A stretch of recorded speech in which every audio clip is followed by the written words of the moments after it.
morning. Where did the weekend go? Where did it go, indeed? What happened? It was way too short. Yeah, we need an extra day off because, yeah, it was a good weekend. Not long enough, though. Never. Were you pretty busy? I know you were definitely doing something on Saturday. The smile says it all. Yeah, which we're going to talk about here in just a little bit. A very tough assignment for you. Judging tacos, you know it. It was tough. I'll fill you in on what happened. Were any bribes or anything like that? No, no influencing. No one trying to. The judges, the people who submitted, did a really good job on presenting their taco. I'm curious to see this. Yeah, very nice. And then Sarah Spivey will join us this morning with more on the sizzling temps. Yeah. Yeah, it's been hot, very hot.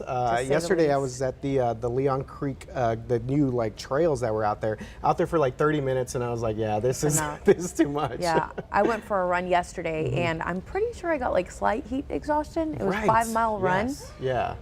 At noon, it wasn't the smartest decision, but I needed to get it done. Yeah. So, yeah, Sarah Spivey.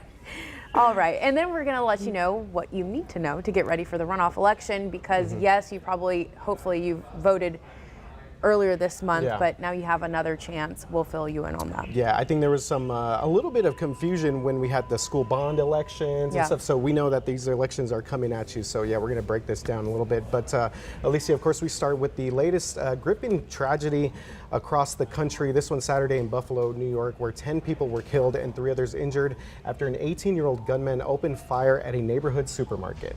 This is just horrifying. 11 of the 13 people that were shot were black, and the massacre is being investigated this morning as a hate crime by the Justice Department. So this is just a very serious situation that's unfolding, and it's just, again, it's just sad to see.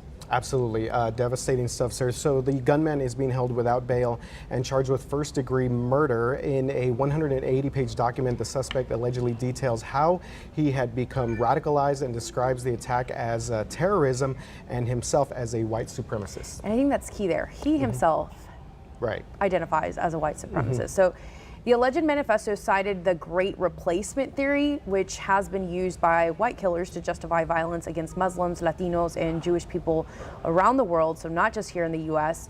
The racist ideology claims there's a conspiracy to diminish the influence of white people. And that goes back decades, going back to World War II, going back to Nazi Germany, so that's been around for a long time. Investigators say that he researched the neighborhood there with that supermarket, choosing a zip code that had about 73% black population and was actually, and this is another key point here, 200 miles away from his home. So he physically drove there to this supermarket specifically for this. He did his research. The Buffalo Police Commissioner said Sunday, quote, "The evidence that we have uncovered so far makes no mistake that this is an absolute racist hate crime," end quote. And as we've seen with a lot of these mass shootings, obviously the community there rallying to provide support to anybody in need, people in the area, by delivering food to those who can't find rides to other grocery stores. Uber and Lyft also giving some free rides to other supermarkets for those residents in that area. And of course, a big part of this, mental health services, counseling being offered, with some businesses pledging to help with funeral expenses as well. And also the Buffalo Bills, the NFL team there, also for now donating proceeds from a charity softball game. But I know that a lot of players on that team spoke out about this, and you can imagine that they're going to be helping out as the weeks continue. Absolutely, and there's just such outrage. Usually it takes maybe a day or two to figure out if this was really dealing with racism or what the reason behind a massacre like this. Why would it happen? In this case, we found out very early on, and again, going back to that manifesto, and it's just scary. At a supermarket, and then you had, the security officer shoot at the gunman here, that suspect. It didn't go through his bullet vest or any of the armor that he had on. So it's just, again, sad and horrifying. Yeah, exactly. I mean, those are absolutely ways to describe it. So this individual had also, according to authorities, a year ago had posted messages about threatening to shoot at a school as well. And the other part of this too, which is very disturbing, is the live stream part of this. Oh yeah. Is apparently on Twitch. So there was video that was circulating about that when it comes to the shooting. Twitch said that they ended that stream 2 minutes after the shooting started, but still, I mean, just a horrifying situation all the way around. Yeah, and in California, a man opened fire at a church, killing one person and injuring others there. So injuring 5 others. The shooter wasn't able to get away. A pastor actually worked with his parishioners to take that gunman down and hogtie him until authorities arrived at the scene. Again, this was in California. Yeah, and of course another incident here with a mass shooting, and we'll talk about a little bit these parishioners saving the day here. So this shooting happened at Geneva Presbyterian Church in the city of Laguna Woods. So this is about 50 miles southeast of LA. According to authorities, a group of about 40 people had gathered in the fellowship hall for a luncheon after their morning service. Again, this was yesterday morning. Soon after is when they heard gunshots. So witnesses say the shooter stopped to reload, and that's when the pastor hit the gunman on the head with a chair. The parishioners then acted quickly and tied up the shooter with some electrical cords, and again, until authorities could get there, and this obviously preventing from more people being killed or injured. So authorities say that the man, who has not been identified, they didn't believe that he lived in that area. It remains unclear if he was known to church members or even attended that church to begin with. So other things that are still under investigation: how many shots were fired. But we do know those wounded by gunshots include 4 Asian men, ages 66, 75, 82, and 92, and an 86-year-old Asian woman. So this, again, at a church setting, they're having a good time. They were welcoming back this pastor after he had been living abroad for 2 years. It was a happy day for them, a celebration, and then this happened. And the thing about this case is that it deals with Asian elderly population. Yeah. And when you think about that, for them to get basically, think on their feet and be able to stop this shooter before any more damage was done or anyone else was injured. I mean, I was hearing something earlier today where the local police chief there was saying that, I mean, this is the ultimate act of heroism, in this type of situation. So he said that these were heroes. They saved multiple lives and saved other people from being injured. And again, you were saying a church setting, and then we had a supermarket setting. I mean, regular things that people are doing on a everyday basis, and to think that there's these incidents here, I mean, it's just so sad. I don't even know, how else to describe this weekend. It was just so sad on a lot of levels. And it's been rough already this year. Yeah. A lot. And just one more note on these shootings. Sure. I think everywhere we go now, we do unfortunately have to think, what if this does happen, right? When you go to these events, these big events, you're not just there. That's why security officers, police officers, and they have a plan if this were to happen. So again, this just makes you think, what about next time I go to the grocery store or to the supermarket?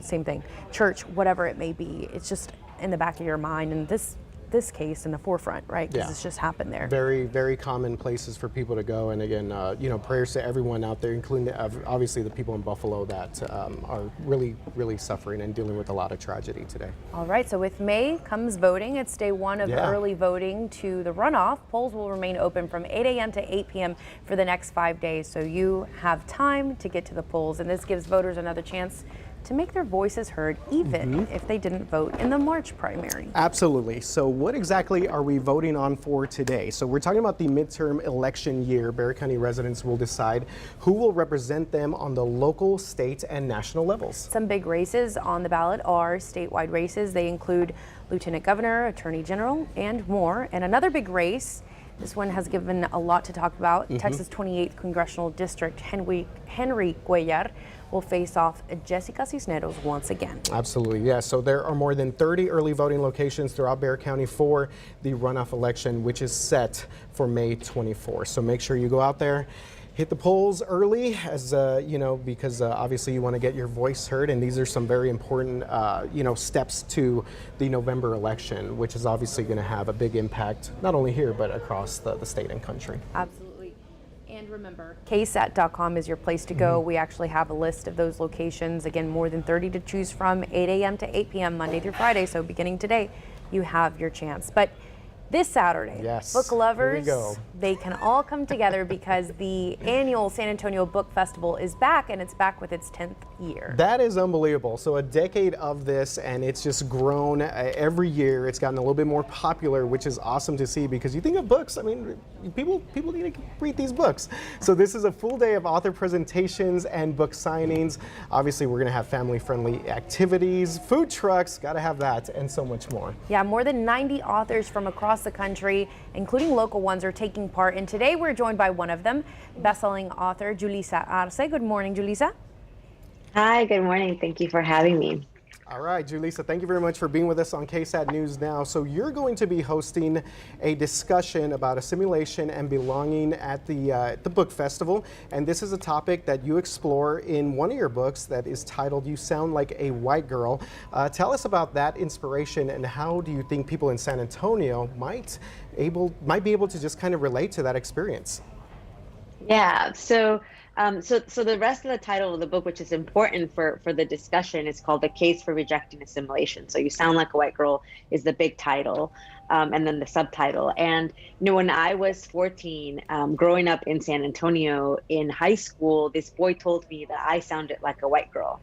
And in that moment, I took that as a compliment, because I came from Mexico to the United States when I was 11, and I was learning to speak English. And so I very much wanted my English to sound in a very specific way. And I would try to enunciate my words to sound very much like the white girls in my school and the white girls that I saw on television, who were portrayed as sort of like this all-American cheerleader girls. And later on, I realized that what he was trying to tell me was that I was trying to be something that I'm not.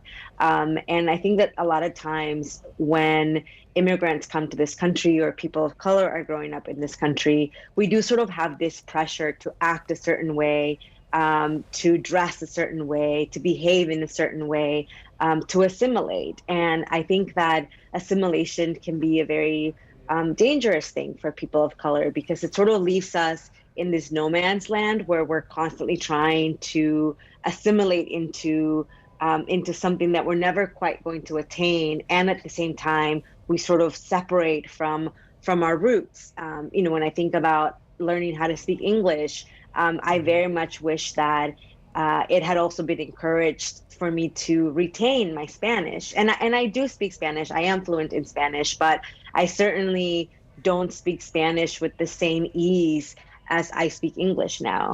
And I think, I've been really encouraged by the responses to the book, by how people are relating to the book, by how they're finding themselves in the book, and also how they're finding history that we never did learn in school, that it's really important to our own stories and to our present. Part of our present has to be understanding the past and understanding that history. And I really think that people in San Antonio will both enjoy the discussion about my book and the book festival. It's one of my favorite festivals that I go to. This is going to be my 3rd year at the festival. And I think a lot of people can relate, myself included. I grew up in a suburb in North Dallas, and I still get that comment a lot. You sound like a white girl. They don't hear an accent, right? And my first language is Spanish. So it brings up a good conversation. I do agree that a lot of people here in San Antonio can relate to that too. And being able to reclaim your Spanish language and your culture. So that's very important. Julissa, another one of the books titled, that one's My Underground American Dream, My True Story as an Undocumented Immigrant Who Became a Wall Street Executive. So give us a quick description of that book. Yeah, so that was my first book, and that's my first memoir, where I do share my story of coming to the US. When I was 14, my visa expired, and I became one of the 11 million undocumented people in this country. Before I became a writer, I worked on Wall Street for 10 years. And so that book really tells that whole story of being undocumented, all the struggles that one faces when you are undocumented, how I was able to go to the University of Texas at Austin because Texas became the first state that allowed undocumented students to go to college, pay in-state tuition, and receive state financial aid. And that's the Texas that I hold close to my heart, was the Texas that that had those kinds of policies when I was growing up there. And so that book sort of tells that whole story. And yeah, it's my story. It's very personal to me. And as you said in the subtitle, it is a true story of how I went to go work on Wall Street despite all of these things that I was facing. All right, Julissa, so it's our understanding that this is going to be turned into a TV series. Is that correct? And what's some of the process behind that? Yeah, so the book is being developed as a television series. America Ferrera is involved in the project as an executive producer, as I am also an executive producer on the show. It's a really long process. I've learned so much in this process, and I have so much more appreciation for the TV shows that we watch on television, because it's a really long, arduous process, but we are going through that process, and I hope to have more details to share soon as we get a green light, which is keeping my fingers crossed. That's big. I mean, your That's so resume, awesome. writer, Yeah. producer, like you said, and activist as well. That's awesome. So last question for you. You mentioned you love the San Antonio Book Festival. Why do you think it's important to have events like this here in San Antonio? You know, I always think of San Antonio as just like this really amazing cultural hub. I think San Antonio to me is like the most underrated place in the country. It's one of my favorite places in the country, from, you know, the Spurs to this sort of like cultural events that we have. The book festival, as I said, is one of my favorite ones because it really brings the community together. It brings authors from all over the country to San Antonio, and I really hope that people will join us. My book event is at 11:15, and then there'll be a book signing at noon, and I hope to see many of you there. Julissa, thank you so much for joining us this morning on KSAT News Now. If you want to find out more, meet Julissa. She's going to be again at the San Antonio Book Festival. That's this Saturday.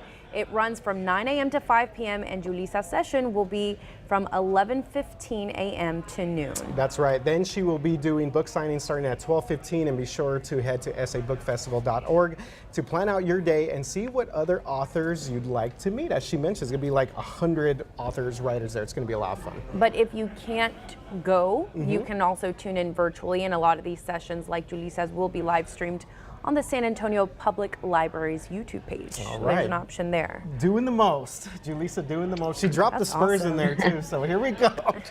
Good stuff there. Speaking of doing the most, Alicia, you're busy this on Saturday. Oh, I thought we were going to weather first. Oh, we're doing weather first. Yes. Okay. But I will say that this Sarah Saturday, does the my most gosh, too, yes. it was close to unbearable. Like Oh, it gosh, was. it was very I was hot. just finding any little shaded area to cool off because well, yeah, you it know, was Saturday brutal. we tied a record for the high temperature, and we and Sunday, felt it yesterday, we every beat degree. it. And today, It was rough. Guess you what? Step outside and you just feel it. Do we get a little relief today? We did not. No. Not happening, not happening, yeah. The only thing I can say is that at least it won't be that humid in the afternoon, so the dew points will be down, and we won't have much of a heat index value. Well, that's good because it was like you're standing out there for 5 minutes and you're Girl, all I ready cannot for believe it. you went running for 5 miles yesterday, Yeah, Alicia. and I was feeling it for the rest of the day. Hey, kudos to you, okay? Thanks. Kudos. And, you know, kudos to everybody else who's dealing with this heat. Temperatures out there already in the 80s. It's 81 in San Antonio. We're seeing completely clear skies out there. And looking at your KSAT 12-hour forecast, we're just going to see the temp rise from here on out. Mostly sunny. Temperatures are going to be climbing into the mid-90s by 2 p.m. Upper 90s if you have any evening plans or perhaps even just going to pick up the kids. You're going to need to crank up that AC on that car because it's going to be 99 degrees for the forecast high temperature.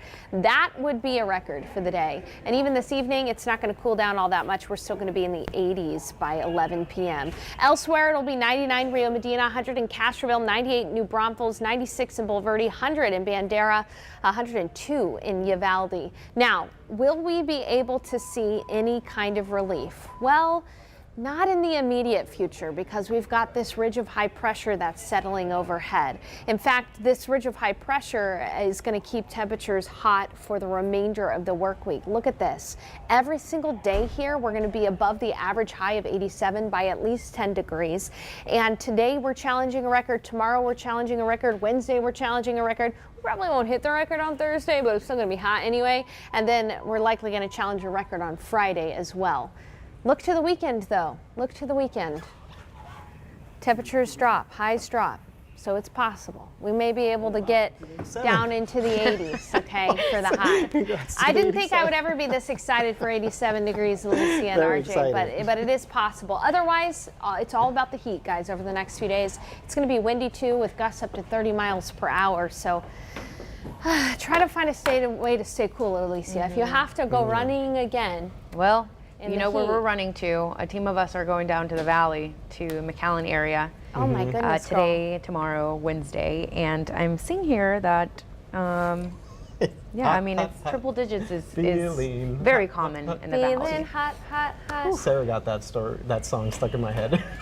Sorry. Feeling hot, hot, hot. Yeah, it's going to be brutal. Drink your electrolytes. That's all I can say. Also, I mean, that's pretty crazy that you went rain at noon, because I went yesterday morning, like around 8, and it was hot. It was already then. really or hot. I usually will go later on at night, Yeah. like after the sun goes down a little bit, but that's rough, dude. Speaking of something not so rough, tacos. No, not rough at all. No, it was Good times. The Taco Fest Music y Más, more than 40 taco joints. Yes. And very then cool. we judged about 15 they submitted to win as the best, and boy did they bring it. Who was the big winner? The big winner was Sangria on the Berg. Oh, their stuff is good. Yeah, their stuff's so really good. I actually posted about not knowing that they were going to win, but it had popcorn. The taco had popcorn on it. It was, I'm trying to pull it up here. Yeah. But yeah, they won. They won big, and that was really exciting. I mean, to even just get a chance to try all the tacos, it was so fun. It was a good time. So there, if you're watching our video version, that was my little recap reel there. So in the traditional category, first place was Hueritos Red Taco, and it was a birria taco, and that was really good. The specialty category, which is the one that Sangria on the Berg one, and that was corny fungi.